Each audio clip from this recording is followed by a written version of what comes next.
Hello friends, you are most welcome here in this video. And in this video we are going to discuss some most important literary terms that have already been asked in our previous year exams. So it's become very important to go through these terms because such terms can also be asked in our upcoming exams. So let us discuss about this video. And before discussing this video, I want to सबसे पहले तो इस video को start करने से पहले मैं आप सभी लोगों को दीपावली की ढेर सारी बधाइयाँ और शुभकामनाएं देता हूँ। और इसके साथ ही साथ अब इस वीडियो में जो लिटरेरी टर्म है जिसको हम डिस्कस करने वाले हैं वो काफ़ी महत्वपूर्ण है, जैसा कि हमारे प्रीवियस ईयर एग्जाम्स में कई बार पूछे गए हैं यहाँ से क्वेश्चन। तो इस दृष्टि से भी यह वीडियो काफ़ी महत्वपूर्ण हो जाता है। तो इस वीडियो के लास्ट तक बने रहिएगा क्योंकि यहाँ पर most important and interesting things are going to be discussed here in this video. तो let us start the video। जैसा कि इस वीडियो में पहला टर्म है act and scene. An act, अब पहले इसको डिस्कस करते हैं। An act is a major division in the action of the play. Act जो होता है किसी भी प्ले के major division, an act is a major division, एक मेजर डिवीज़न होता है in the action of the play. किसी भी प्ले के एक्शन का जो है मेजर डिवीज़न होता है। जैसे किसी प्ले को कई पार्ट में डिवाइड किया गया होता है। जैसे विलियम शेक्सपियर के प्ले की हम बात करें तो उनके प्ले विशेष रूप से यदि बात किया जाए तो कम से कम 5 एक्ट्स में डिवाइड होते हैं विलियम शेक्सपियर के प्ले। वहीं पर जॉन गाल्सवर्दी की बात करें तो 2 और 3 एक्ट्स में ही डिवाइड हो जाते हैं। ऐसे जॉर्ज बर्नार्ड शॉ के प्ले हैं मोस्टली 1 और 2 3 एक्ट्स में ही डिवाइड होते हैं। तो यहाँ पर इसी एक्ट की हम बात करने वाले हैं। जैसे act is a major division in the action of the play.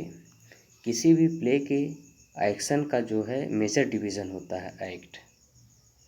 और आगे इस वीडियो में देखते हैं हम क्या है। जैसे और यही अगर प्ले, यही एक्ट, इसी एक्ट को हम फर्दर डिवाइड करते हैं। जैसे आगे इसी एक्ट को अगर हम डिवाइड कर देते हैं तो ये सीन्स में बदल जाता है। तो act is further divided into scenes. इसी एक्ट को हम आगे चल कर के जो है सीन्स में बदल देते हैं। तो क्या होता है, ये हमारा हो गया सीन, जो कि किसी एक एक्ट में कई सीन हो सकता है, 4-5 सीन हो सकता है, कम से कम एटलीस्ट 4 और 5 सीन्स देयर में बी इन ए एक्ट। तो इन ए सीन, थोड़ा सा यहाँ पर देखते हैं हम। In a scene there is no change of place और break in the continuity of time. एक सीन में, जो प्ले का सीन होता है, उसमें कोई चेंज नहीं होता है ऑफ प्लेस और break in continuity of time. उसके जो है कंटिन्यूटी ऑफ टाइम जो होती है सीन का, उसके स्थान और कंटिन्यूटी ऑफ टाइम में कोई ब्रेक नहीं होता है। It's very important things here to be noted. तो यह तो हो गया हमारा एक्ट एंड सीन, जिसके विषय में हमने बात की। और आगे इस वीडियो में हम चलते हैं। अगला जो टर्म है उसको डिस्कस करने वाले हैं, वो है अफेक्टिव फैलेसी। यहाँ पर 2 फैलेसी हम डिस्कस करने वाले हैं। एक तो है अफेक्टिव फैलेसी और दूसरा है intentional fallacy. This both literary terms are very important from the exam points of view as both have already been asked in our previous year exams. जैसा कि इस क्वेश्चन को कई बार हमारे प्रीवियस ईयर एग्जाम में पूछा जा चुका है, तो इस दृष्टि से भी यह टर्म्स काफ़ी महत्वपूर्ण हो जाता है। तो आइए चलते हैं इस वीडियो में, आगे देखते हैं अफेक्टिव फैलेसी क्या है। सबसे पहली बात होती है, फैलेसी मीन्स होती है गलती, एरर, कोई कमी हम कह सकते हैं, या गलती ही कह सकते हैं, या एरर इसको कहते हैं जिसे हम। तो इसका मतलब ये हो गया। तो आगे इस वीडियो को हम समझते हैं। जैसे the error of evaluating a poem by its effect, specially it's emotional effect. The error, वो गलती, इवेलुएटिंग ए पोएम, किसी पोएम को इवेलुएट करते समय जो गलती होती है, इट्स इफेक्ट, और इस पोएम का जो इफेक्ट पड़ता है, specially it's emotional effects upon the readers. जैसे किसी पोएम को या किसी प्ले को पढ़ करके या देख करके, या किसी मूवी की अगर बात करें हम, देखने के बाद दर्शकों के ऊपर जो उसका असर पड़ता है उसी को हम अफेक्टिव फैलेसी के अंतर्गत रखते हैं। जैसे कोई इमोशनल, जैसे अफेक्टिव फैलेसी के अंतर्गत हम टेक्स्ट को रख लेते हैं। जैसे यहाँ पर हम किसी राइटर के बायोग्राफी या उसके समय में चलने वाली सारी चीज़ों के विषय में, जैसे उस समय क्या चल रहा था उसके कंटेम्पोरेरी सोसाइटी में, जैसे हम अगर गाल्सवर्दी की बात करें यहाँ पर, तो गाल्सवर्दी के most of the play deals with the conflict between the higher and lower society. जैसे वो कहते हैं उनके समय में जो लीगल सिस्टम था वो अच्छा नहीं था, जैसा कि आज भी है। अगर बात करें इस विषय पर हम, तो जैसे वो कहते हैं कि जैसे कि गरीबों के लिए एक अलग न्याय है और अमीरों के लिए एक अलग न्याय है, न्याय की व्यवस्था है। लेकिन ऐसा होता नहीं है, जबकि समटाइम्स थिंग्स चेंजेस। जैसे one law for rich and another law for poor, जबकि लॉ एक ही है लेकिन वो दो तरीके से ट्रीट किया जाता है दोनों पर्सन के साथ। उसका यदि उसकी बात करें हम तो अलग सा देखने को मिलता है। तो गाल्सवर्दी के प्ले को अगर आप पढ़ेंगे इस संबंध में अफेक्टिव फैलेसी को लेकर के, तो यही समझ में हमें आएगा कि उस समय का यह प्रचलन था, उससे प्रभावित होते हैं हम उसकी थीम से। तो ये हो गया हमारा अफेक्टिव फैलेसी। और इट वाज यूज्ड बाय, जैसे इस अफेक्टिव फैलेसी में हम रीडर के इमोशनल इफेक्ट के आधार पर इसको जज करते हैं। सबसे पहले इसकी इजीएस्ट डिफिनीशन अगर देखी जाए तो जैसे दर्शक होते हैं या रीडर्स होते हैं, किसी पोएम को पढ़ करके, किसी मूवी को देख करके उनका जो रिएक्शन होता है उस मूवी के प्रति, उसी को हम अफेक्टिव फैलेसी कहते हैं। जैसे इसी को हम कहें, जब कोई कार्य है, कोई वर्क है किसी राइटर का, कंप्लीट कर देता है वो राइटर, तो उसके बाद उसका वह वर्क उसका पर्सनल वर्क नहीं रह जाता है किसी राइटर का। जबकि अफेक्टिव फैलेसी कोई ना कोई पढ़ेगा उस वर्क को, उस राइटर के द्वारा लिखे गए वर्क को कोई ना कोई पढ़ेगा, चाहे वो रीडर हो या फिर कोई राइटर ही हो। तो उस पर जो इफ़ेक्ट पड़ेगा उसी को हम अफेक्टिव फैलेसी कहते हैं। उस इफ़ेक्ट को जो हम दर्शकों के ऊपर देखते हैं क्या पड़ता है, उसका प्रभाव, उसी को अफेक्टिव फैलेसी के अंतर्गत रखते हैं। तो इसको it was used by W.K. विस्मट एंड मुनरो सी वियर्ट्स ने। तो ये सारी चीज़ें हुई अफेक्टिव फैलेसी के विषय में। तो आगे चलते हैं हम इस वीडियो में, जहाँ पर हम डिस्कस करने वाले हैं इंटेंशनल फैलेसी। तो इस इंटेंशनल फैलेसी के अंतर्गत क्या है देखते हैं इसको हम। द फैलेसी बेसिंग, यह फैलेसी या गलती या मिस्टेक जिसको एरर कह सकते हैं हम, is based on assessment, basin assessment of A work on the others intention. ये जो आदर का इंटेंशन होता है उस पर बेस्ड होती है, rather than one's response to actual work, या किसी रीडर के ऊपर पड़ने वाले प्रभाव से इसको हम जज नहीं करते हैं रीडर के ऊपर क्या प्रभाव पड़ता है। बल्कि जैसे किसी मूवी को आपने देखा, जैसे इस समय की कोई मूवी हो गई, तो उस मूवी में जो चीज़ें दिखाई जाती हैं हम लोग उसको देख करके दर्शकों के मन पर उस स्टोरी का या उस मूवी का क्या असर पड़ा, इसके आधार पर इसका जज नहीं करते हैं। हम इसको राइटर के इंटेंशन के आधार पर इसको जज करते हैं। इसी को हम अफेक्टिव फैलेसी इंटेंशनल फैलेसी कहते हैं। जैसे जब हम किसी वर्क को एनालाइज करते हैं तो उसके टेक्स्ट पर ध्यान नहीं देते हैं, वही बात हो गई, जैसे मूवी पर ध्यान नहीं देते हैं।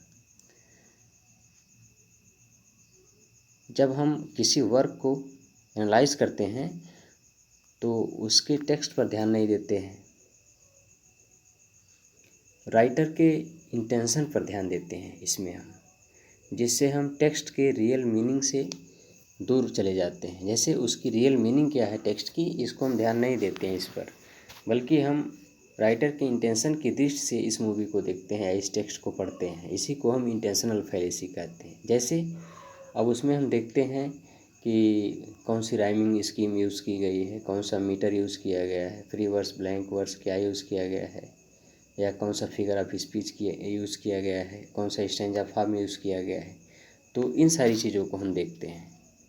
वो जो थीम है उसकी, उस पर हम उसको पढ़ करके या देख करके स्टोरी को, उससे हम प्रभावित नहीं होते हैं। उस पर ज़रा सा भी दर्शकों के ऊपर उसका क्या असर पड़ा, इसके आधार पर इसको जज नहीं करते हैं। इसे ही हम इंटेंशनल फैलेसी कहते हैं।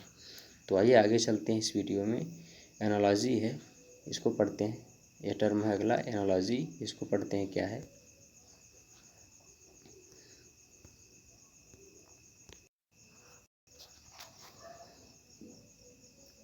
जैसे एनालॉजी को हम समझे पहले, comparison between two things that are otherwise unlike. इसमें दो वस्तुओं के बीच तुलना की जाती है जो कि क्या है, सिमिलर होती हैं। जैसे एन एनालॉजी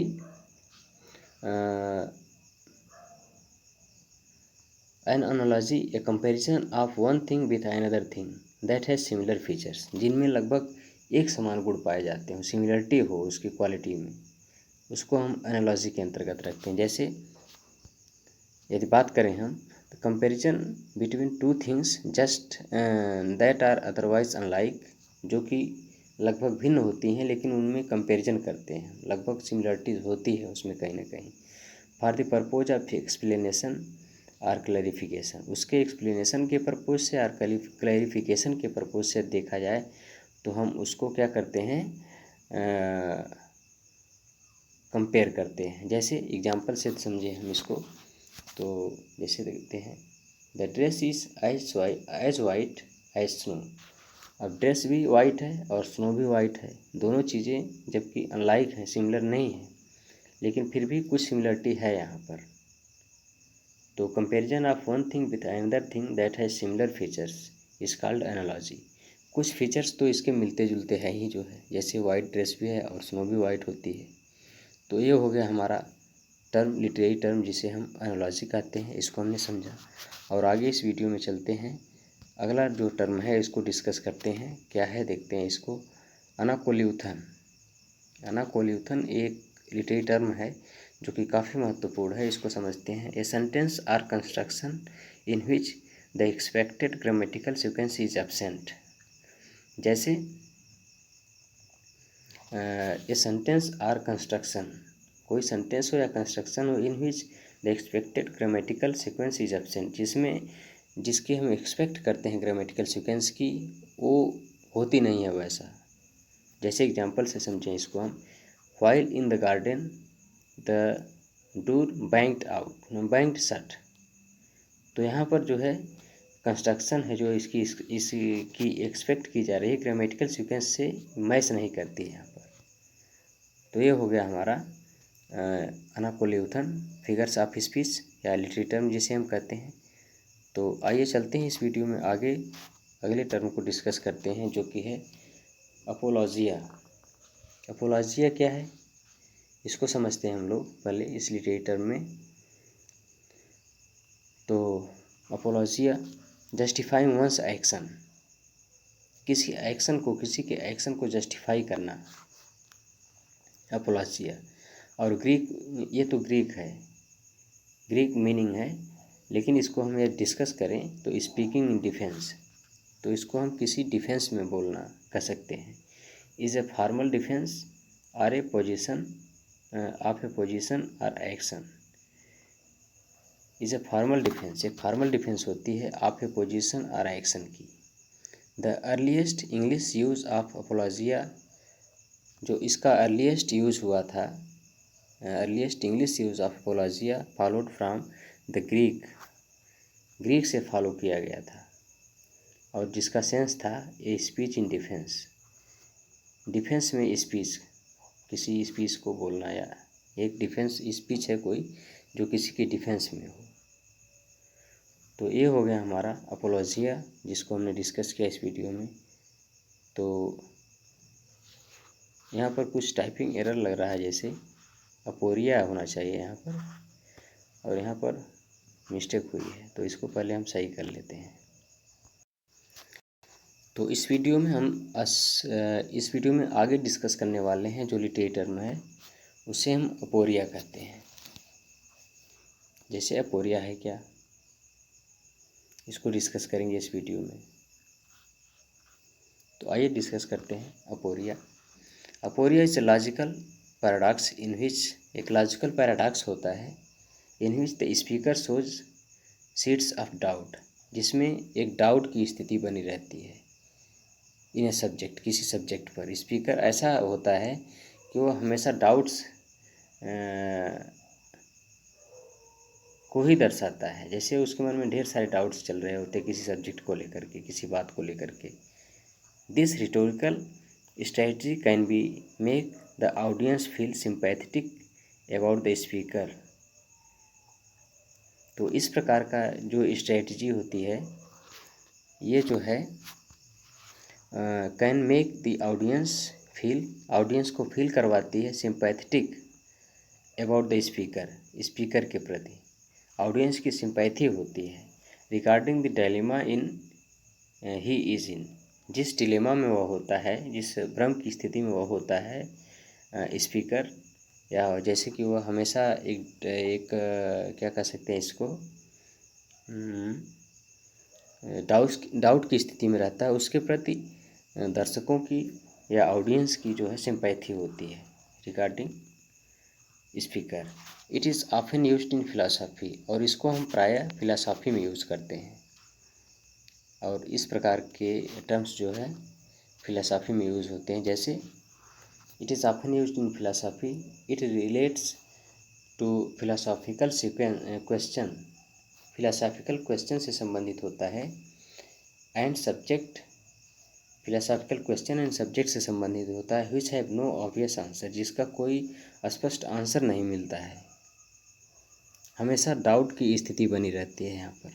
तो Plato and Socrates are well known, were well known for aporia.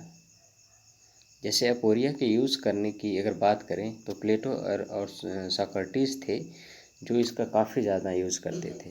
They are very famous for it. तो आगे इसमें एग्जाम्पल है, इसको एग्जाम्पल से समझते हैं। जैसे टू बी और not to be, that is question. जैसे हैमलेट से यह स्पीच ली गई है, the greatest tragedy by William Shakespeare. To be और not to be, that is question. Hamlet का ही स्पीच है। Whether is it is nobler in mind to सफ़र।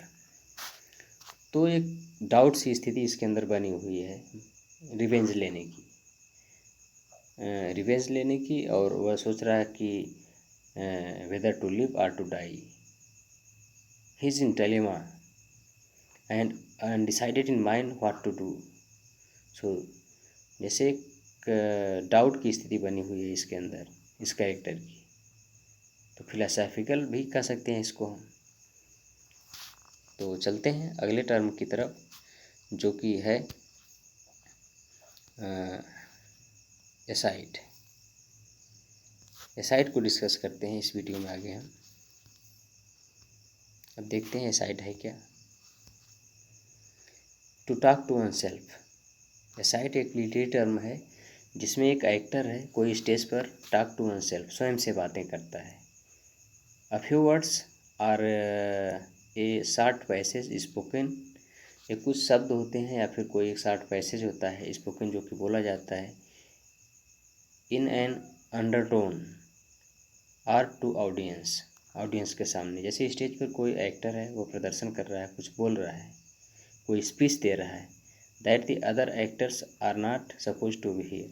जैसे आपने फिल्मों में देखा होगा, कोई एक्टर है या कोई विलेन है, बीच में जैसे कोई बात सोचने लगता है, उसकी आवाज़ तो हमें दर्शकों को सुनाई पड़ती है, लेकिन वहाँ जो उसके साथ होता है, उस एक्टर के साथ होता है कोई, चाहे वो कोई विलेन हो या कोई भी हो, तो उसको यह बात सुनाई नहीं पड़ती। जैसे कहते नहीं, वो सोच रहा है कुछ।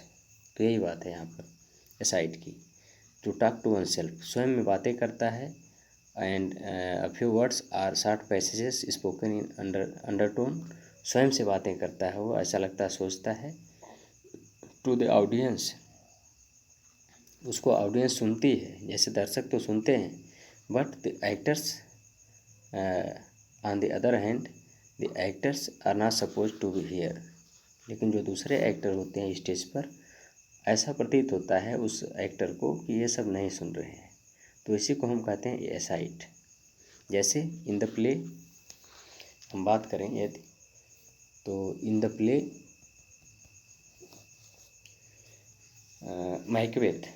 Macbeth has the following aside. जैसे मैकबेथ का एक स्पीच है यहाँ पर देखा जाए तो, जिसे हम कहेंगे क्या है, in the play Macbeth has the following aside, time thou anticipated my डेड एक्सप्लॉयट्स। इसका मतलब ये होता है, जिस समय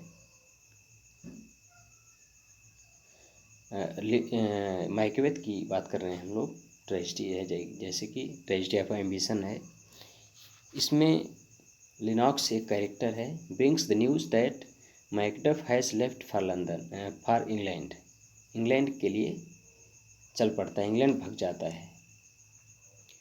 मैकबेथ रिपेंट्स, मैकबेथ पछताता है, that he missed the chance to murder him, उसे इस बात का पछतावा होता है मैकबेथ को कि वो उस चांस को मिस कर दिया, क्योंकि वह मैकडफ को मारना चाहता था। He wanted to kill Macduff because, क्योंकि वो उसको उससे डर था मैकडफ से, इसी वजह से वह बहुत ही रिपेंट करता है, बिकॉज ऑफ हिज प्रोकास्टिनेशन, जैसे कि उसको भविष्यवाणी की जाती है उसे विचेस के द्वारा कि किसी से डरने की ज़रूरत नहीं, मैकडफ से ही सावधान रहिए, क्योंकि मैकडफ ही तुमको कोई हार्म पहुंचा सकता है, otherwise there is no one to kill you, there is no one who can stand against you, कोई नहीं टिक पाएगा तुम्हारे सामने। ऐसा जब विचेस की प्रोफेसी होती है तो मैकबेथ के अंदर कॉन्फिडेंस तो आता है, लेकिन मैकडफ को लेकर के काफ़ी परेशान रहता है, उसको मर्डर करवा देना चाहता है उसका,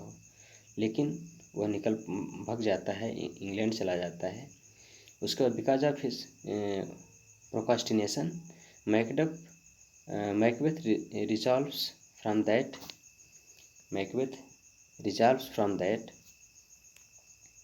moment that he will execute an idea उस as soon as it occurs to him, उसके मन में एक विचार आता है, कैसा आता है विचार, and he plans to send his troops to Macduff, वह अपने जो भाड़े पर उसके जो होते हैं सैनिक, मर्डर करने वाले होते हैं, उनको भेजता है, एक ट्रूप भेजता है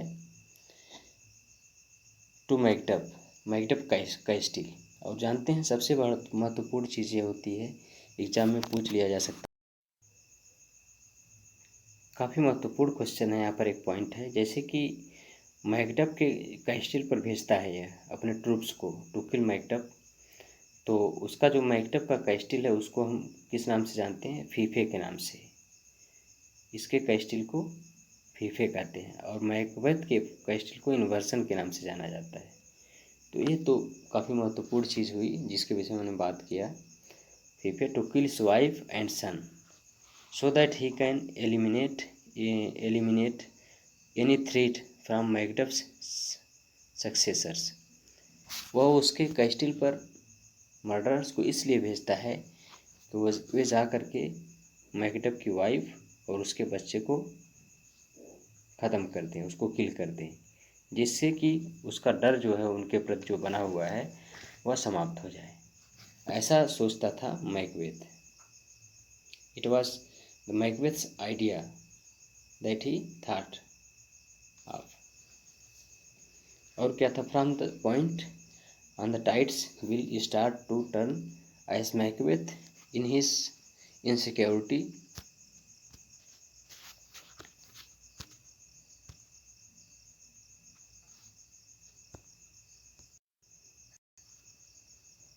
realizes that his days on the throne are numbered.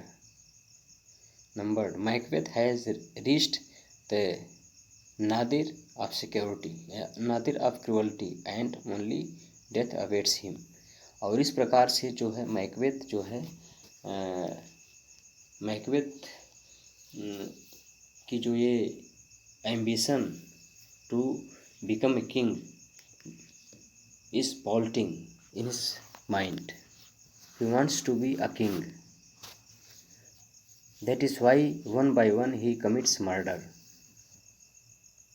तो इस बात से हमें समझ में यही बात आई इससे, एसाइड, एसाइड क्या है। यह इसका एक वो था, कहते हैं एसाइड, एक स्पीच था मैकबेथ का, जो बोले हम टाइम दाउ एंटिसिपेटेड माई डेड एक्सप्लॉइट्स। तो इससे जुड़ी सारी जो चीज़ें थी थोड़ा सा हम प्ले के अंदर चले गए मैकबेथ को, जिसके विषय में डिस्कस करने लगे। तो आगे चलते हैं इस वीडियो में हम लोग, अब देखते हैं क्या है अगला लिटरेरी टर्म क्या है, एसिंडेटन। एसिंडेटन कौन सा लिटरेरी टर्म है, इसको समझते हैं हम इस वीडियो में। एसिंडेटन,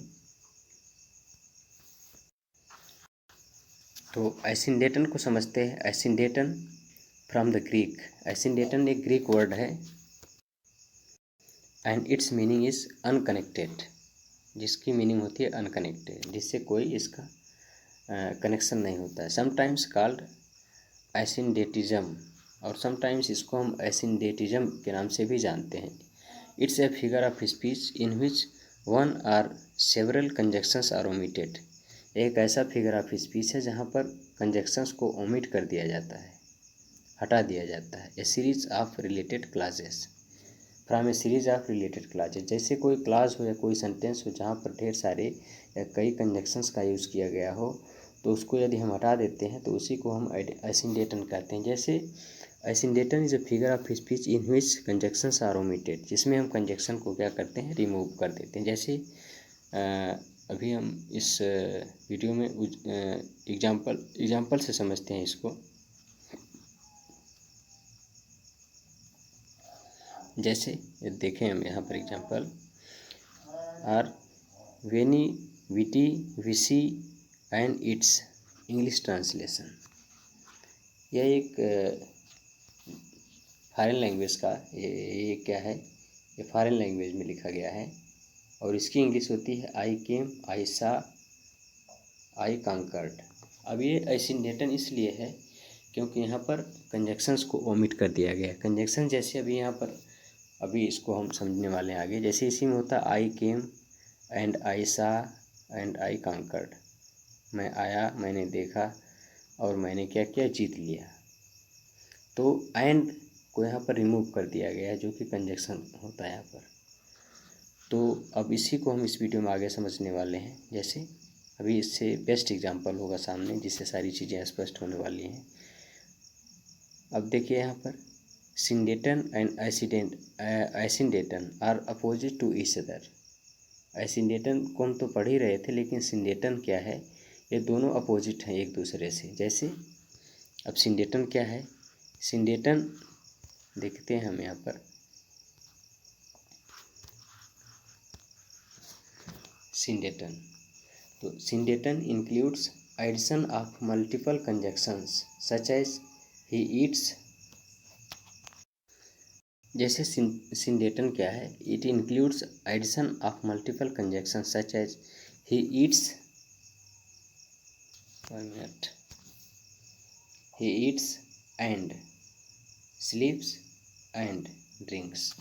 तो यहाँ पर हमने देखा इस वीडियो में, जैसे कंजक्शन का यूज़ हमने किया है यहाँ पर भी और यहाँ पर भी। जैसे ही eats and sleeps and drinks, ये तो हो गया सिंडेटन, जहाँ पर हम जिसमें कंजक्शंस को ओमिट नहीं करते हैं, कंजक्शंस का यूज़ करते हैं। और यहीं पर जैसे इसी को हम हटा दें, अगर ही ईट्स कामा कर दें, फिर ही स्लीप्स, he eats comma स्लीप्स comma drinks, तो ये एग्जांपल हो जाता है हमारा एसिंडेटन का।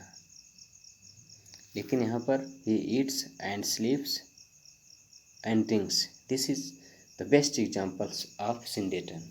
एंड अब आगे चलते हैं, हम एसिंडेटन को समझते हैं दूसरा एग्जांपल। जैसे यहाँ एसिंडेटन का हम देखेंगे इस वीडियो में। जैसे क्या है, In other words, in other hand, asyndeton is the elimination or leaving out of conjunctions.